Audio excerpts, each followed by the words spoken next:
반갑습니다. 안녕하세요. 예, 즐거운 주일입니다. 어떻게 아침 식사들은 하셨어요? 예. 두 그릇. 예. 그럼 우리 말씀 전에 함께 기도하겠습니다. 사랑과 은혜가 풍성하신 우리 아버지 하나님, 감사하고 감사합니다. 영원한 지옥에 갔어야 될 불쌍한 저희 죄인들, 오로지 주님의 그 귀한 보혈로 저희 모든 죄를 용서해 주시고 죄를 사해 주셔서 영원한 천국에 갈 수 있는 주님의 백성, 주님의 자녀라는 신분을 저희에게 주셨습니다.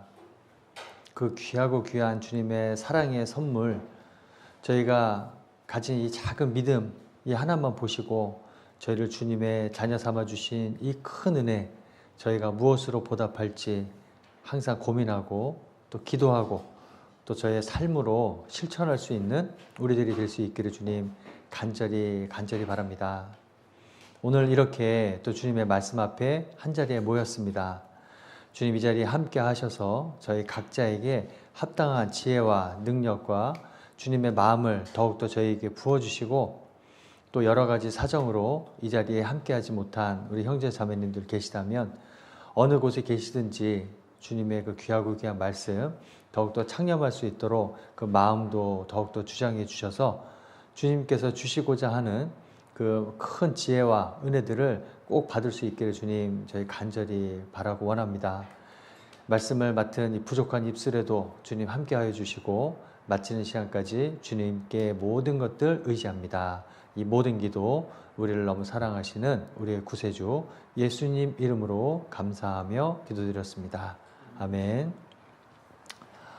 예, 오늘은 앞에 화면을 보시면 저게 뭐예요? 그쵸. 우리 재판관이 심판할 때 쓰는 이 심판봉, 심판대가 있죠. 오늘은 고린도후서 5장에 나와 있는 그리스도의 심판대에 대해서 생각해 보겠습니다.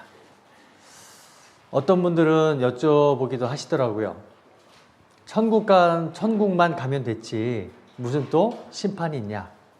또 어떤 분들은 이 그리스도의 심판대를 하나님의 심판대, 즉 천국과 지옥에 갈 그 심판대와 좀 착각을 하시는 분들이 계셔요.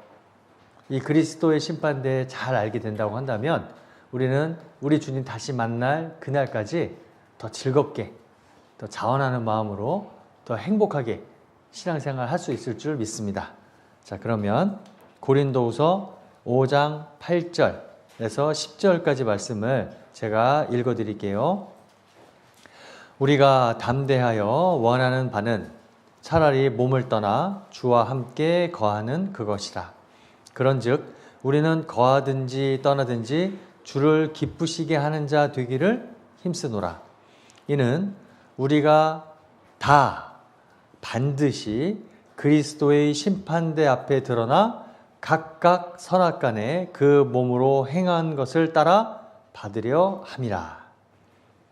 이 고린도후서 5장 이 말씀은 사도 바울께서 구원받은 형제 자매 고린도 교회 성도들에게 보내는 그 편지입니다. 즉 하나님의 천국, 그 지옥을 나누는 이 하나님의 백보자, 그러니까 지옥에 갈 그 심판을 받는 사람들하고 우리 성도님들하고 이 대상이 다르죠? 하나님의 심판대와 그리스도의 심판대, 이 두 가지를 헷갈리시면 안 돼요. 이 두 가지를 헷갈리면 우리는 정말 종교 생활을 할 수밖에 없어요. 항상 쫓아다니는, 힘든, 이 주님의 피로 거듭난 우리 그리스도인들, 하나님의 생명책에 그 이름이 기록된 우리 그리스도인들은 율법의 기준인 하나님의 심판대 앞에 설 기회자체도 없어요. 왜? 우리는 모든 죄가 이미 다 해결되었기 때문에, 모든 죄가 다 사해졌기 때문에 하나님의 심판대 앞에 갈 일조차도 우리는 없습니다. 오늘 말씀드릴 그리스도의 심판대, 우리 주인 되신 예수 그리스도께서 우리 각자에게 주님이 주시고자 하는 칭찬과 상급과 영광에 대한 심판대입니다. 얼마나 기쁜 일이에요? 그렇죠? 얼마나 신나는 일이에요. 오늘 이 그리스도의 심판대와 하나님의 심판대, 먼저 이걸 좀 잠깐 비교해서 좀 설명을 드리도록 하겠습니다. 하나님의 심판대와 그리스도의 심판대가 있죠. 하나님의 심판대는 심판자가 하나님이세요. 그리스도의 심판대는 심판자가 예수 그리스도세요. 그 심판의 대상, 하나님의 심판대는 구원받지 못한 사람들이죠. 그리스도의 심판대는 구원받은 그리스도인들, 즉 우리죠. 그 심판의 시기가 언제입니까? 천년왕국 직후가 되겠고요. 그리스도의 심판대는 예수님의 재림식, 우리가 다시 주님 만날 때가 되겠습니다. 그 심판의 기준, 이것이 중요한데요. 하나님의 심판대는 죄에 대한 심판이에요. 죄.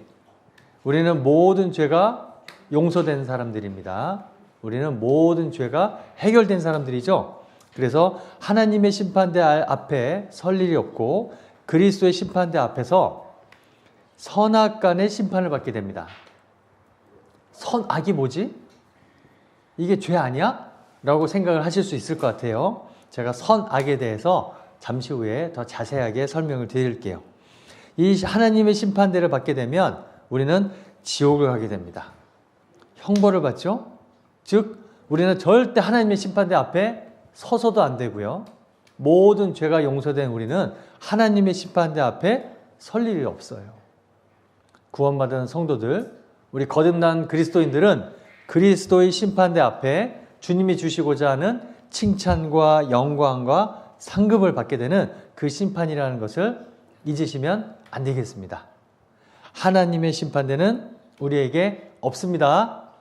거듭난 그리스도에게는 하나님의 심판대 앞에 갈 일이 없습니다. 자, 그렇다면 그리스도의 심판대, 우리는 그 앞에 각각 선악간의 그 행한 대로 칭찬과 상급을 받게 된다 하셨는데요. 선이 무엇이고 악이 무엇일까요? 선이 무엇이고 악이 무엇일까요? 좀 어렵죠? 쉽게 설명을 드리자면 그리스도의 심판대 앞에서 보시는 선이란 우리가 얼마나 주님께 기쁨이 되었는가, 얼마나 주님께 영광을 돌렸는가, 우리의 모든 삶이 주님 앞에 그리스도의 심판대 앞에 서서 계산이 될 것입니다. 그러면 악이 무엇인지 우리는 쉽게 생각을 해볼 수가 있겠죠. 내가 주님께 근심이 되지는 않았는가? 주님께 영광이 아니고 나의 영광을 위해서 살았던 것은 아닌가? 이 시간 나의 삶에 대해서 한번 돌아보는 시간이 되면 좋겠습니다.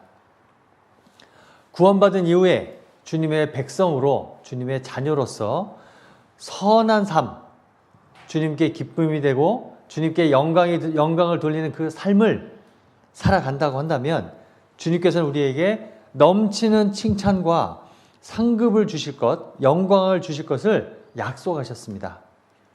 반대로 구원받은 이후에 주님의 백성답지 못하게, 주님의 자녀답지 못한 삶, 악한 삶을 살게 되면 우리는 주님께 책망을 받게 될 거예요. 부끄러움을 당할 것이 분명합니다.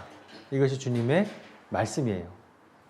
그렇다고 한다면 나는 구원받고 난 이후에 정말 선한 삶을 살고 있는가? 악한 삶을 살고 있는가? 지옥에 갈 두려움이 아니라 주님께 내가 얼만큼 칭찬을 받을 것인가? 혹 나는 주님께 책망을 받지는 않을까? 이 마음으로 지금 나의 삶을 되돌아보면 좋겠습니다. 디도서 2장 14절에 그가 우리를 대신하여 자신을 주심은 모든 불법에서 우리를 구원하시고 우리를 깨끗하게 하사, 어디에서? 우리의 죄에서.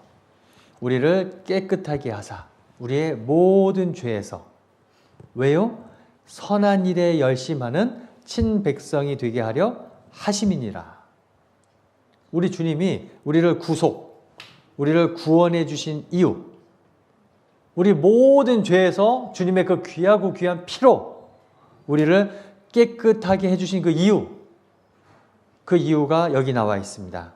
선한 일에 열심하는 친백성이 되게 하려 하심이니라. 우리에게 아무리 작은 죄라 하더라도 죄에 거하는 생활을 우리가 하게 된다고 한다면 우리는 하나님의 자녀이긴 하지만 우리 아버지 되신 하나님과 그 거리가, 그 관계가 점점 멀어지게 됩니다. 심지어 기도도 못하게 되고요. 하나님의 사랑의 책, 성경 말씀을 읽기가 싫어지죠.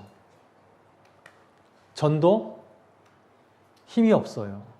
내가 그토록 사랑하는 내 가족에게도 전도를 할 수가 없습니다. 심지어 교회 나와서 나오는 것 자체도 힘들죠. 하나님의 말씀을 배우는 이 시간이 힘들어져요. 뭐 때문에요? 구원받고 난 이후에 내 죄 때문에, 악한 나의 삶 때문에. 왜요? 하나님은 빛이시잖아요. 하나님은 사랑 그 자체이시잖아요. 하나님의 나라, 하나님과는 그 어떠한 어두움도, 그 어떠한 죄도 함께 할 수 없잖아요. 아주 작은 호리만한 죄도 주님과 함께 할 수 없잖아요. 그렇기 때문에 나와 함께 계시는 하나님, 누구? 나와 함께 계시는 하나님, 성령님이시잖아요.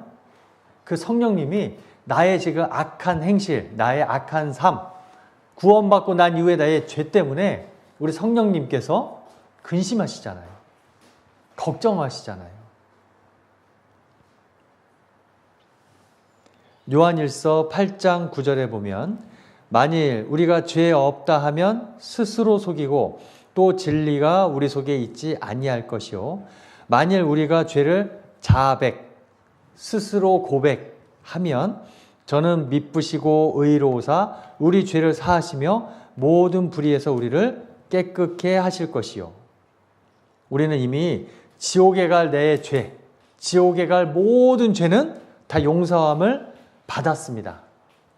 하지만 지금 나는 그대로잖아요. 죄 사함을 받기 이전의 나와 지금의 나는 그대로잖아요. 물론 주님의 자녀답게 우리도 조금씩 돋는 햇볕같이 해가 떠오르듯이 조금씩 성장하고 성숙하고 있기는 하죠. 하지만 여전히 육체의 소욕, 죄를 짓고자 하는 마음, 죄를 좋아하는 마음이 아직도 우리에게는 있습니다. 그렇죠? 옛사람이 아직도 나에게 있잖아요. 앞뒤 사정 알아보지도 않고 화부터 내죠. 아무것도 아닌 일에 짜증이 나기도 하고요. 심지어 사랑하는 사람들, 내 가족들에게 짜증을 내기도 하죠.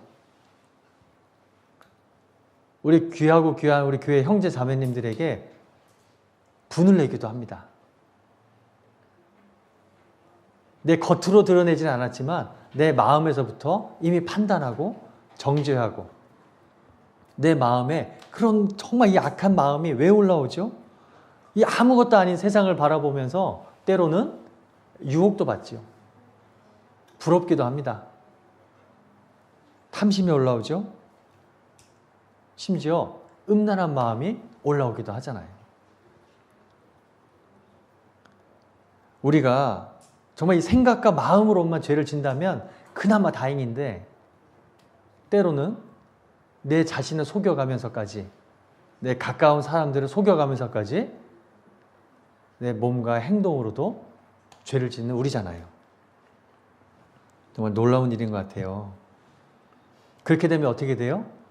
함께 계시는 내 성령님이 내 양심을 흔드시잖아요. 죄를 짓게 됐을 때 가장 큰 징계가 뭐예요? 저는 제 마음의 평강이 깨지는 것이 가장 큰 징계라고 생각이 됩니다. 그토록 사랑하는 우리 주님이 멀어지게 느껴지잖아요. 항상 내 삶을 지켜보시고 모든 상황 순간에서 인도해 주시고 지켜주시고 보호해 주시는 그 주님이 갑자기 멀어지게 느껴지잖아요. 하나님 나를 이제 안 사랑하는 것 같아요. 이제 더 이상 나를 지켜주지 않으시는 것 같아요. 그럴 때 있잖아요, 우리. 자, 그럴 때 우리 어떻게 되겠습니까? 우리 죄를 자백해야 돼요. 하나님께 스스로 고해야 되겠습니다. 그랬을 때 하나님은 미쁘신 분이잖아요. 의로우시잖아요. 그분은 이미 우리 죄를 모두 사해 주신 분이에요. 우리가 주님께 정말 스스로 고백하는 마음으로, 회개하는 마음으로 주님께 나아가면 주님께서 그 거룩한 오른손으로 저희를 붙잡아 주지 않겠습니까? 주님의 그 손이 어떤 손이에요? 그 손이 어떤 손이에요? 목구멍이 난 손이잖아요. 나를 죽기까지 사랑해 주신 그 큰 사랑을 확증해 주신 그 손이잖아요. 만약 우리가 나의 숨겨진 죄, 정말 형제자매님들은 모르는 죄, 심지어 내 가족들까지도 모르는 죄, 우리 갈라디아서 6장 말씀처럼 내 스스로를 속이면서 세상과 적당히 타협한 죄, 그 죄를 주님께 우리가 자백할 때 사랑이 많으신, 아니 사랑 그 자체이신 우리 하나님께서 그 죄마저도 다 용서해 주셨음을 우리에게 다시 일깨워 주시잖아요. 그때 우리 마음이 어떻게 됩니까? 다시금 위로를 받잖아요. 다시금 감동을 받잖아요. 정말 감사한 마음으로 주님께 돌아갈 수 있잖아요. 그렇게 되면 다시 예전처럼 이렇게 친해 보이는 아버지와 아들의 관계, 아버지의 자녀의 친밀한 관계가 다시 회복이 되잖아요.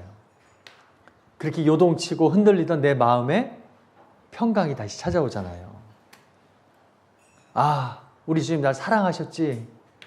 우리 주님 나를 항상 지켜주고 계셨지. 지금도 나와 함께 계시지. 우리는 감사할 수 있습니다. 시편 19편 13절에 보면 고범죄라는 단어가 나옵니다. 또 주의 종으로 고범죄를 짓지 말게 하사 그 죄가 나를 주장하지 못하게 하소서. 고범죄. 좀 어려운 단어인데요. 고범죄란 내가 그것이 죄인 줄 알면서도 일부러 내 의지를 가지고 고의로 짓는 죄를 고범죄라고 합니다.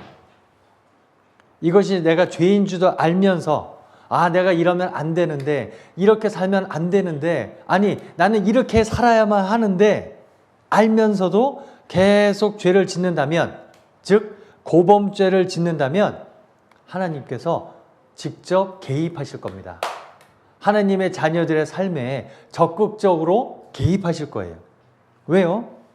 주님의 사랑하는 자녀, 주님의 그 큰 희생으로 낳은 내 자녀들이 올바르게 성장할 수 있도록, 올바르게 성숙할 수 있도록 주님께서 부모로서 적극적으로 개입하실 거예요. 고범죄. 제가 사전을 찾아봤는데요. 알면서도 고의로 저지르는 죄, 고의로 지은 죄라고 설명할 수 있습니다. 고의. 나의 의지죠. 이것이 내가 죄인 줄도 알아요. 이렇게 하면 안 되는 줄 알면서도 적당히 타협하면서 스스로와도 가족들과도 형제자매님들에게 다 모르니까 전지전능하신 하나님, 나와 함께 하시는 하나님을 속일 줄 알면서 그렇게 생각하면서 적당히 타협하는 그 죄, 고범죄. 우리는 때로 나도 모르게 불쑥불쑥 올라오는 탐심, 화, 음란. 하지만 우리는 어때요? 아, 내가 이러면 안 되는데. 내가 왜 이런 생각을 하지? 내가 왜 소중히 형제자매님들에게 이렇게 나쁜 생각을 가지지? 고범죄까지 이어지지는 않잖아요. 그런데 우리 잘 내 삶을 돌아본다고 한다면 정말 성령님이 근심하시는 고범죄가 나에게 있을 수도 있어요. 주님과의 진정한 평강이 현재 지금 나에게 없다면 오늘 이 시간 내 스스로의 나의 삶에 대해서 돌아보는 그런 시간이 되면 좋겠습니다. 자녀가 잘못된 선택을 하고 그 나쁜 결과가 분명히 모습에 내 눈에 보인다고 한다면 우리 부모님들 어떻게 하세요? 그대로 방치하십니까? 그럴 수 없잖아요. 심지어 우리의 육신의 부모님도 그 자녀를 사랑해서 그 자녀들의 인생에 개입하시잖아요. 특히 어린 아이들에게는 더 그렇게 하시죠.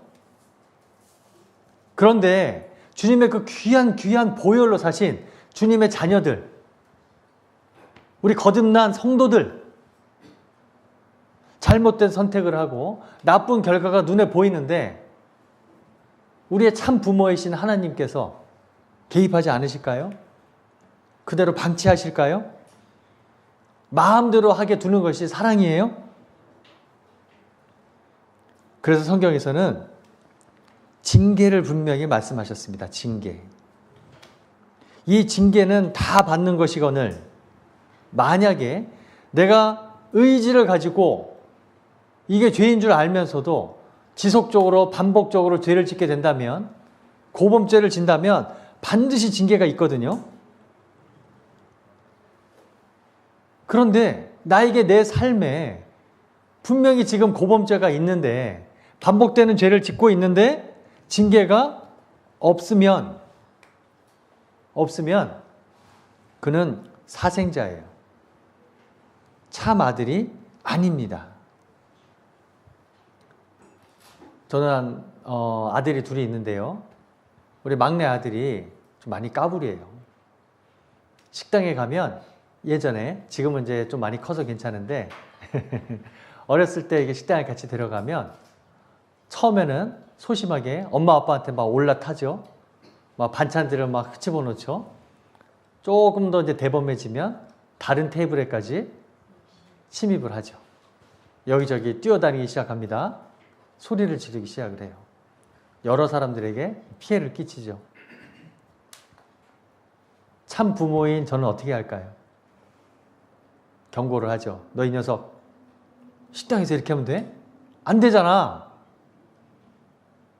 너 한 번만 더 그러면 아빠한테 혼난다? 계속 까불어요. 말을 듣지 않죠? 그럼 어떻게 해요? 어떻게 하실 것 같아요, 부모님들? 한 번 더 경고할 것 같아요. 너 진짜야? 마지막이야? 이런 식으로 하면 여러 사람들이 싫어하시잖아. 너로 인해서 많은 사람들이 지금 불편해하고 있으니까 너 한 번만 더 이러면 아빠한테 혼나? 아빠는 내 아들이 다른 사람들을 불편하게 하지 않는 그런 아들이 되면 좋겠어. 아빠 말을 듣지 않는다고 한다면 너는 이제 아빠한테 엉덩이를 맞을 거야. 그럼에도 불구하고 식당에 들어놓아서 막 떼를 쓰기 시작을 합니다. 부모님들 어떻게 돼요? 그런 경험들이 있으시죠? 다들 웃으시네. 어떻게 해요? 데려나가야죠. 저는 또 아들들이라 궁대기를 때렸습니다. 왜요? 막 때릴 만큼 미워할까요, 제가? 싫어할까요? 그렇지 않잖아요. 그 부모님들, 우리 아이들 정말 혼내보신 적 있으시죠? 그럴 때 마음이 어때요? 정말 아프잖아요. 정말 그러고 싶지 않잖아요. 그쵸? 그 아이가 아파하는 모습, 힘들어하는 모습 보면 부모의 마음이 더 아프잖아요. 자, 똑같은 식당에 갔습니다. 다른 집 아이, 모르는 아이예요. 막 식당을 뛰어다니네요. 저는 어른이니까요. 경고는 해줄 수 있을 것 같아요. 아이야, 너 그렇게 뛰어다니다 보면 다친단다. 자칫 잘못하면 뜨거운 음식물에 화상을 입을 수도 있어. 조심하는 게 좋을 것 같아. 라고 말은 해줄 수 있을 것 같아요. 근데 말을 듣지 않죠? 2번, 3번? 어떻게 할까요? 제 아들처럼 데리고 나가서 엉덩이를 때릴까요? 큰일 나죠. 그렇죠? 큰일 납니다. 그럴 수 없잖아요. 왜요? 내 아들이 아니잖아요. 내 아들이. 우리 형제자매님들 각자의 삶을 잘 돌아보셔야 합니다. 우리는 성경을 배웠잖아요. 하나님의 말씀을 배웠고 하나님의 뜻을 수요일마다 주일마다 우리는 항상 배워가고 있어요. 우리가 말씀에 대해서 잘 모른다 하더라도 나와 함께 계시는 성령님께서 알려주시잖아요. 내가 지금 이렇게 하면 안 되는데, 내가 분명히 이렇게 살아야 하는데, 내가 지금 그렇게 하지 못하고 있음에도 불구하고 아무런 징계가 없다. 하나님이 주시는 경고가 없다. 하나님이 주시는 벌이 없다. 그 인생에 개입이 없다 한다면 정말 돌아보셔야 되는 거예요. 내가 정말 하나님의 자녀가 맞나? 혹시 사생자는 아닌가? 우리 부장님이나 저나 목사님이나 꼭 찾아뵙고 상담하셔야 되고요. 진짜 내가 정말 믿음 가운데 있는지 내 자신을 시험하고 확증하셔야 합니다. 고린도전서 11장 32절에 주께 징계를 받는 것이니 이는 우리로 세상과 함께 죄의 정함을 받지 않게 하려 하심이라. 이 주님의 보혈로 죄 사함으로 말미암는 구원, 그 구원을 받은 우리 하나님의 자녀들은 징계는 있어도 세상과 함께 죄의 정함, 하나님의 심판 때는 절대 가지 않습니다. 내 아이가 제가 엉덩이를 때렸는데도 말을 안 들어요. 우리 둘째 아들 아까 말씀드렸죠? 엉덩이를 때렸는데도 말을 안 들어요. 그럼 어떻게 할까요? 집에서 내쫓을까요? 제 호적에서 팥버릴까요? 그럴 수 없잖아요.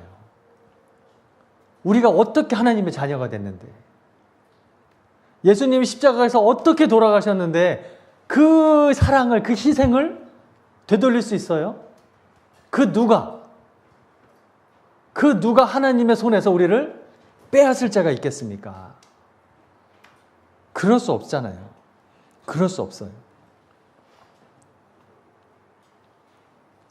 욥기 34장 31절에 누가 하나님께 아뢰기를 내가 징계를 받았사오니 다시는 범죄치 아니하겠나이다. 제가 제 아들 엉덩이 맴매를 한 이유는 그렇게 하지 말라고 한 거잖아요. 우리 인생에 하나님께서 징계로 개입을 하셨다고 한다면 그거는 전적으로 나를 사랑하셔서 다시는 범죄치 하지 마라. 하나님께 기쁨이 되는 선한 삶을 살아라. 거기에 내가 넘치는 칭찬과 상급을 준비했단다. 주님의 사랑의 외침이시잖아요. 어떠세요? 우리 형제자매님들 징계 받아본 적 있으세요?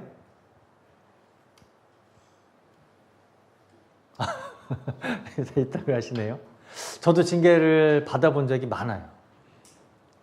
진짜 여러 가지 우리 또 간증을 통해서 서로 또 징계받았던 얘기를 나누면 정말 이렇게 은혜로운데요.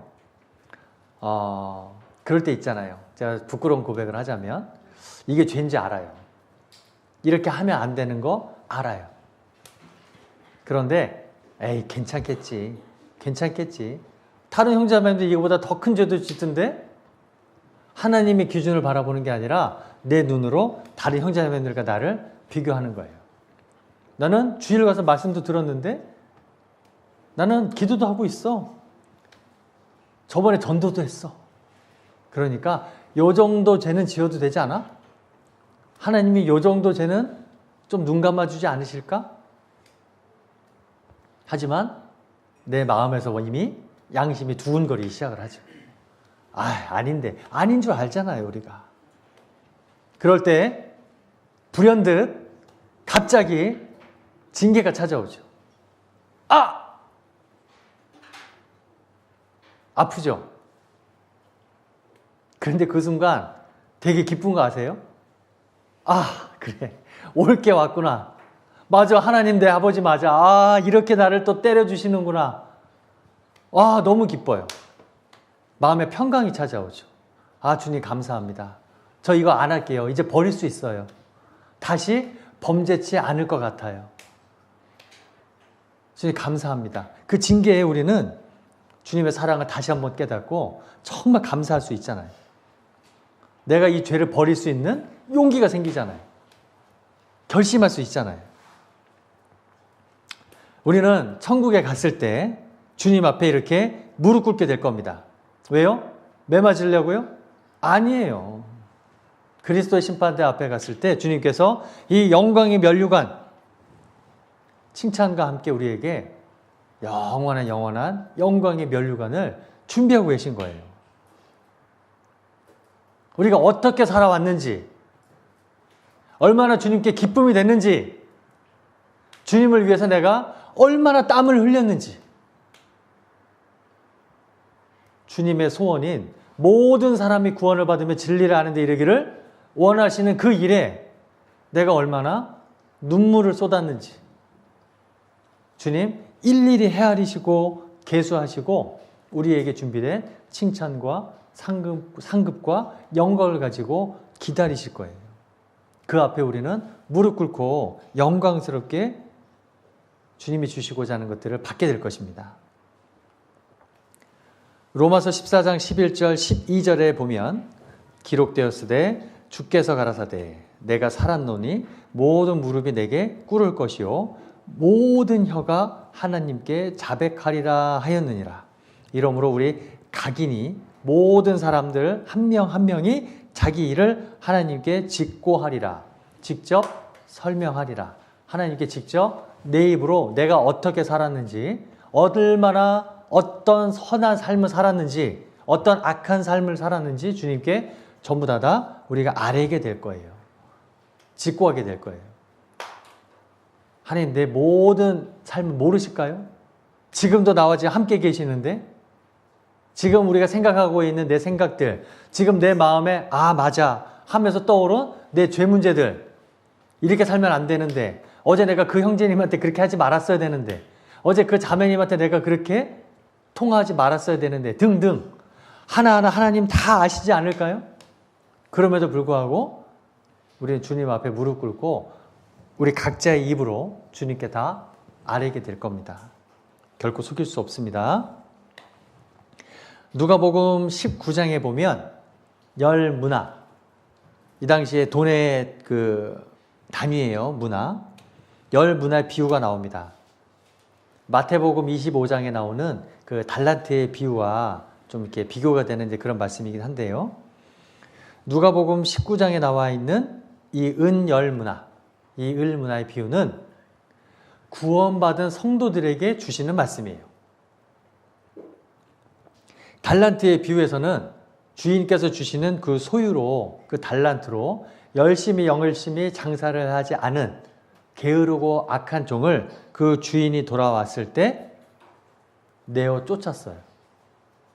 지옥으로. 하지만 이 누가복음 19장에 나오는 열 문화의 비유는 주님의 주인께서 주신 그 문화를 가지고 열심히 장사를 하지 않았음에도 불구하고 결코 지옥에 내쫓지 않았어요. 하지만 주님의 책망은 있었습니다. 내가 이미 받으려고 했었던 주님의 칭찬과 상급과 영광을 다른 사람에게 뺏기게 됐어요. 이 누가복음 19장 말씀을 우리가 잘 공부를 한번 해보면 그리스도의 심판대에 대해서 생각해 볼 수 있을 것 같아요. 우리 역시 다 같은 동일한 문화를 받았습니다. 그렇죠? 어떤 문화를 받았죠? 우린 주님의 동일한 사랑, 동일한 은혜를 받아서 동일한 구원을 받았습니다. 그래서 우리는 다 같은 형제 자매잖아요. 그리고 우리는 하나님의 동일한 약속을 받았어요. 우리 주님께서 왕위를 받아서 다시 돌아오신다고 약속하셨어요.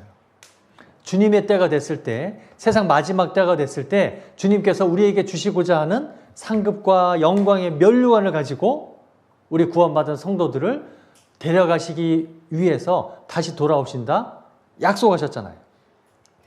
더 열심히 하면 돌아오신다고 하셨나요? 그렇지 않아요. 우리 모두에게 동일한 약속을 주셨어요. 동일한 사랑을 주셨고요.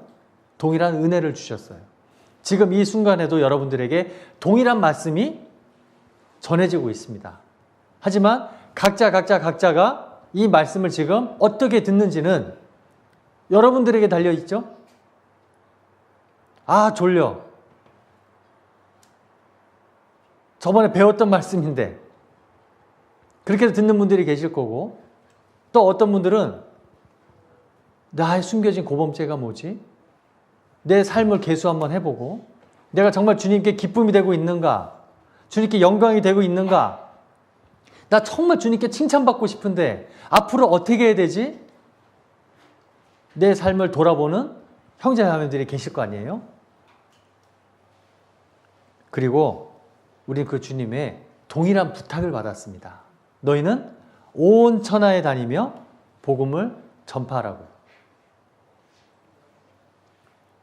그런데 그 귀인의 종이 아니었던 나머지 백성들은 주인을 미워했어요.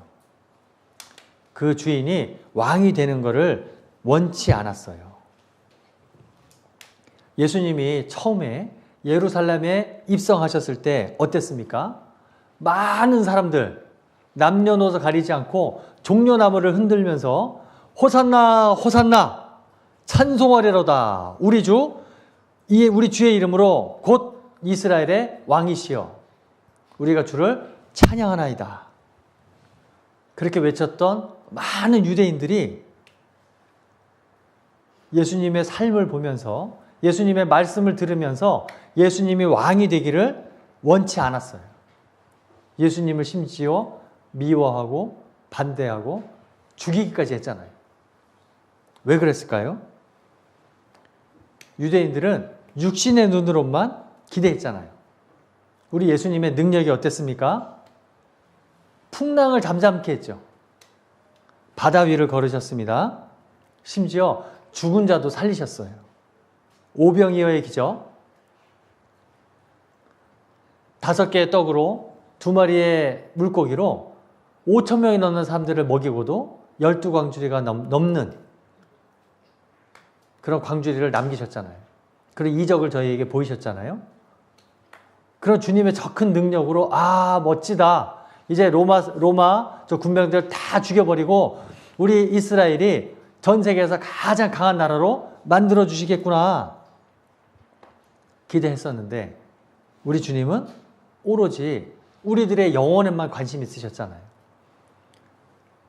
결코 지옥에 가면 안 된다고 그 눈을 뽑아서라도 손과 발을 잘라서라도 그 죄를 미워하시고 결코 지옥에 가면 안 된다고 반드시 하나님의 나라 천국에 와야 된다고 우리 영혼에게 호소하셨잖아요.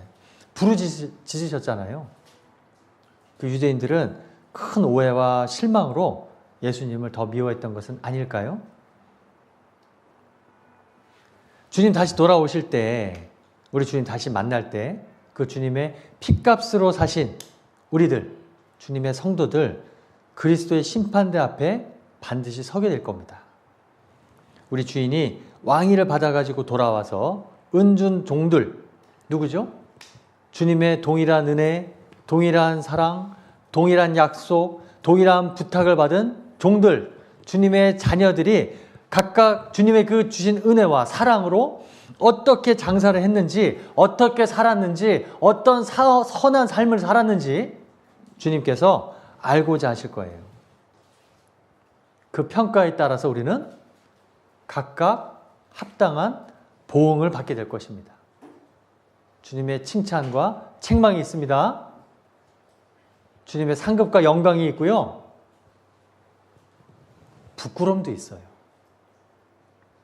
천국만 가면 다 끝이라고요? 그럴 수 없잖아요.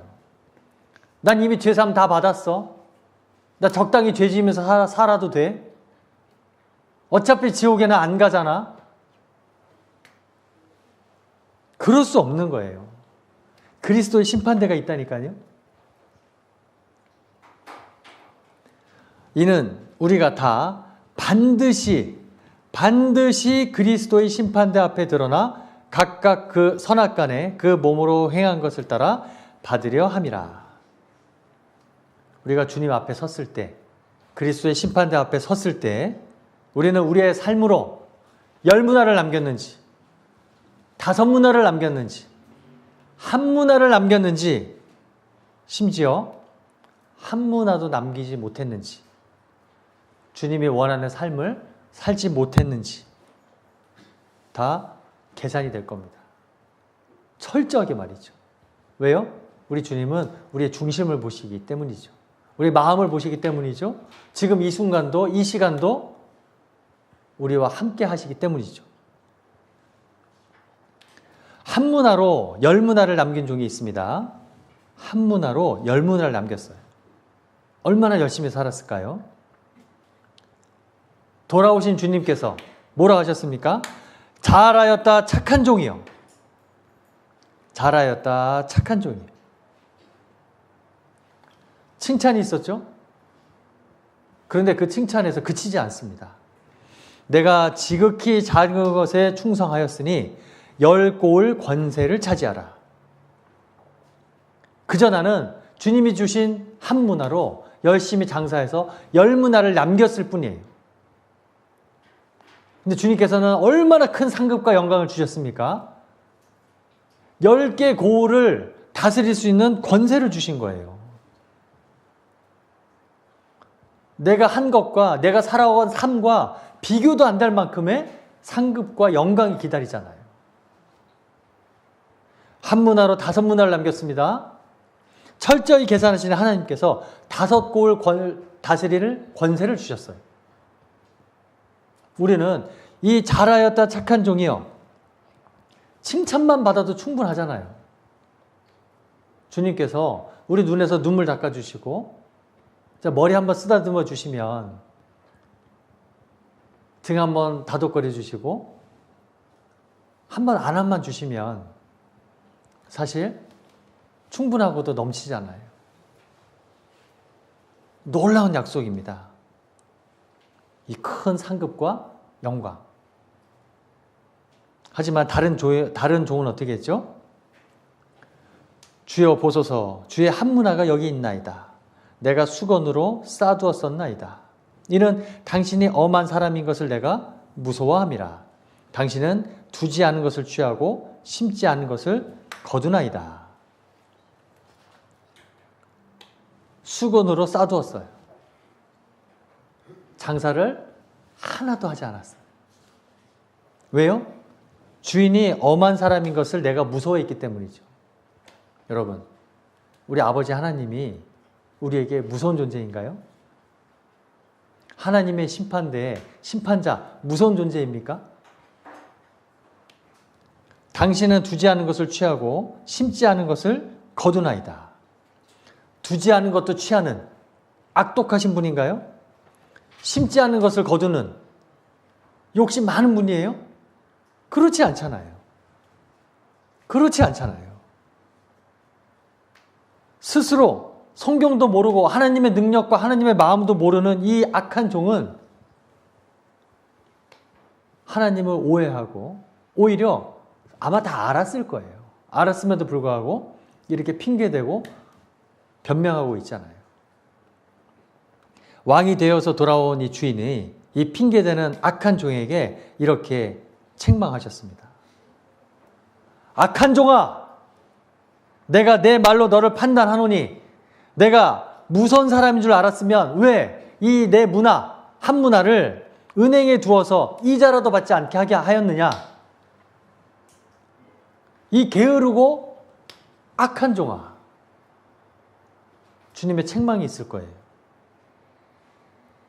부끄러움이 있을 겁니다. 이 악한 종은 그런데 왜 이렇게 생각을 했을까요? 우리는 우리 주님이 다시 돌아오실 것 분명히 믿잖아요. 그리스도의 심판대가 있다는 거 우리 알고 있잖아요. 근데 왜 우리는 주님의 기쁨이 되게 살지 못하죠? 주님의 영광을 돌리는 삶을 살지 못하죠? 왜 우리가 때로는 주님께 근심이 되고 주님께 책망받을 삶을 살까요? 우리는 성경도 하나님의 능력도 알지 못하기 때문에 주님의 그 큰 사랑과 그 큰 은혜를 오해하는 것은 아닐까요? 전지전능하신 하나님의 능력을 오해하는 것은 아닐까요? 하나님의 측량치 못할 그 사랑과 은혜를 오해하는 것은 아닐까요? 이 정도면 잘하고 있다고, 다른 분들 보라고 나의 신앙생활을 일부러 오해하고 있는 것은 아닐까요?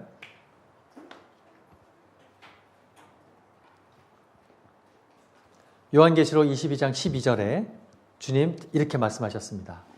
보라, 내가 속히 오리니 내가 줄 상이 내게 있어 각 사람에게 그의 일한 대로 갚아주리라. 우리 주님께서는 그 주님의 이름으로 작은 아이에게 준 냉수 한 그릇도 결코 잊지 않는다 하셨습니다. 반드시 상을 주시겠다 하셨어요. 근데 그 상이 우리가 상상치도 못할 놀라운 칭찬과 상급과 영광이라는 거죠. 우리 아버지 하나님이 우리에게 두려운 심판자가 아니잖아요. 정말 날 위해서 죽어주신 우리 주 예수 그리스도, 우리 주님 다시 만났을 때 우리 주님께서 저희에게 어떻게 해주시겠습니까? 그 칭찬, 상급, 영광 기대되지 않으세요? 정말 그 두근거리는 기대감으로 우리가 즐겁게 행복하게 정말 자원하는 마음으로 신앙생활을 해야 되지 않겠습니까?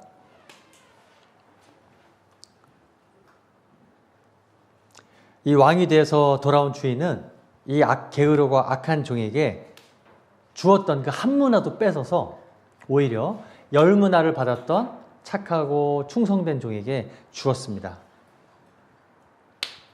그리스도의 심판대, 우리는 천국에 들어가겠지만 우리는 우리에게도 책망과 부끄러움이 있을 수 있다는 것을 아셨으면 좋겠어요.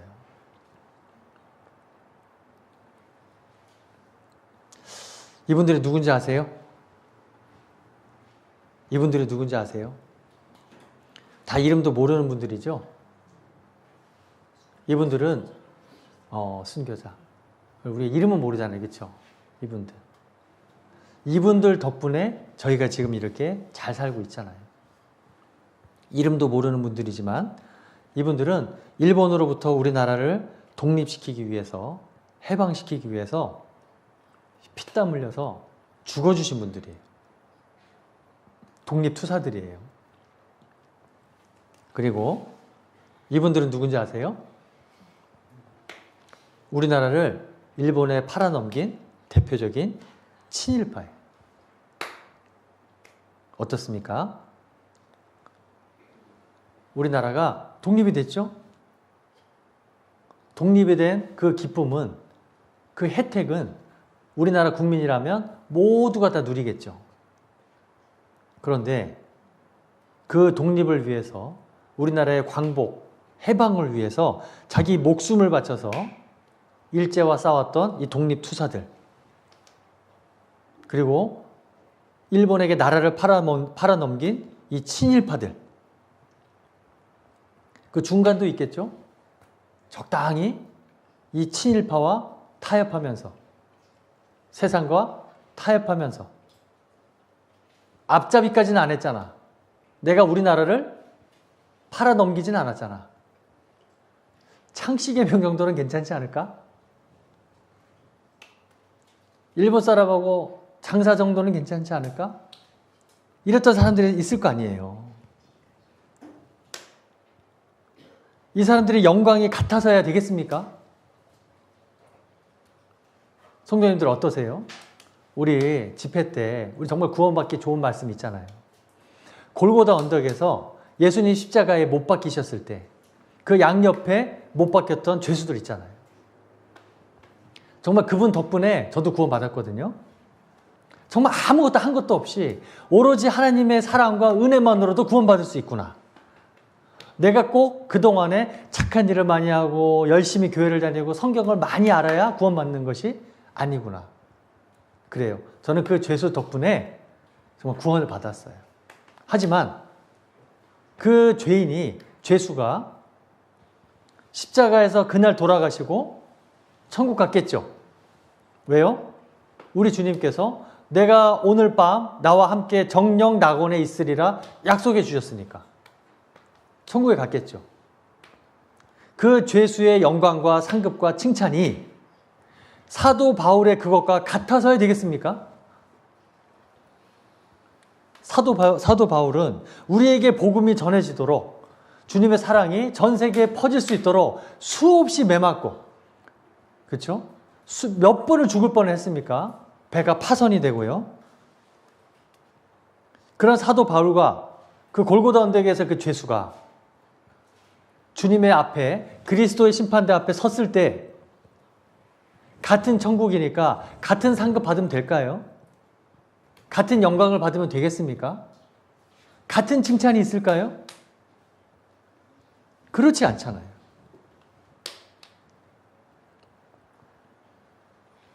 우리는 주님의 마음을 아는 사람들이잖아요. 주님의 마음을 알지 못하는 사람들은 주님이 왕 되는 것을 원치 아니하죠. 그들은 주님의 원수라고 할 수가 있습니다. 그들은 다 하나님의 심판대 앞에 서서 전부 다 죽임을 당할 거예요. 지옥에 갈 거잖아요. 하지만 우리는 지옥 갈 모든 죄가 다 용서가 된 사람들이잖아요. 주님의 그 귀하고 귀한 보혈로 거듭난 그리스도인들, 주님의 자녀들이잖아요. 우리에게는 분명히 그리스도의 심판대, 주님께서 우리에게 주시고자 하는 칭찬과 상급과 영광이 기다릴 것이 분명합니다. 이 땅에 있는 동안에도 우리가 그렇게 살도록 적극적으로 개입해 주신다 하셨죠? 뭘로요? 징계로. 왜요? 사랑하셔서. 왜요? 천국에 우리가 주님 다시 만났을 때 그 넘치는 칭찬과 상급과 영광을 받으라고, 더욱더 너의 삶이 주님의 자녀답게 성장하라고, 성숙하라고 우리 인생에 적극적으로 개입해 주시잖아요. 우리의 참부모 되신 하나님께서. 우리는 징계를 받았을 때 정말 감사함으로, 기뻐함으로 받아야 됩니다. 내가 정말 이것이 내 삶에 올바르지 않음에도 불구하고 아무런 징계도 없다, 주님의 아무런 개입이 없다고 한다면 반드시 내 믿음을 시험해 보시고 확증해 보셔야 돼요. 하지만 내가 정말 주님의 자녀가 맞다, 확실하다 하다고 한다면 우리는 반드시 그리스도의 심판대 앞에 서게 될 것입니다. 칭찬도 있지만 책망도 있어요. 상급과 영광도 있지만 그 한 문화를 뺏겼던 그 게으르고 악한 종처럼 부끄러움이 있을 수도 있어요. 자, 오늘 주일입니다. 우리를 구원해 주신 그 동일한 말씀을 우리는 교훈도 받고 책망도 받았어요. 동일한 문화를 받았어요. 동일한 말씀을 들었습니다. 여기서 칭찬받고 상급받고 영광받는 주님의 자녀들이 많이 나와야죠. 아니, 모두가 다 그렇게 돼야 되겠죠. 그러려고 한다면 지금 나의 삶을 돌아보시고 지금 당장 주님께 자백하는 마음으로, 회개하는 마음으로 고범죄, 내가 일부러 짓고 있는 죄, 이게 죄인 줄 알면서도 지속적으로 짓고 있는 죄가 있다고 한다면 버릴 수 있도록 노력하는 그런 주일이 됐으면 좋겠습니다. 아시겠죠? 네, 감사합니다. 네, 그럼 함께 기도하겠습니다. 사랑과 은혜가 풍성하신 우리 아버지 하나님, 감사하고 감사합니다. 오늘 그리스도의 심판대에 주님께서 저희에게 주시고자 하는 칭찬과 상급과 영광에 대해서 알아보았습니다. 저희는 그저 무익한 종으로 주님의 맡겨주신 그 사랑과 은혜, 그리고 그 사명을 그저 할 뿐인데 주님께서는 넘치는 칭찬과 상급과 영광을 저희에게 약속하셨습니다. 영광의 면류관을 약속하셨습니다. 정말 저희가 천국에서 우리 주님을 다시 만났을 때 정말 주님께 잘하였다, 착하고 충성된 종아, 그 칭찬 한번 받기를 주님 저희가 간절히 원합니다. 그리고 우리 모두 정말 간절히 원하는 그런 형제 자매들이 되어서 주님께 기쁨이 되는 우리 서울중앙교회 농성부 형제 자매님들이 될 수 있기를 주님 간절히 바랍니다. 오늘 오후 일정에도 모두회가 준비되어 있습니다. 그 과정에도 주님 함께 하셔서 오늘 하루 더욱더 주님께 영광 돌릴 수 있는 우리들이 될 수 있기를 바라며 이 모든 기도 우리를 너무나 사랑하시는 우리의 구세주 예수님 이름으로 감사하며 기도드렸습니다. 아멘.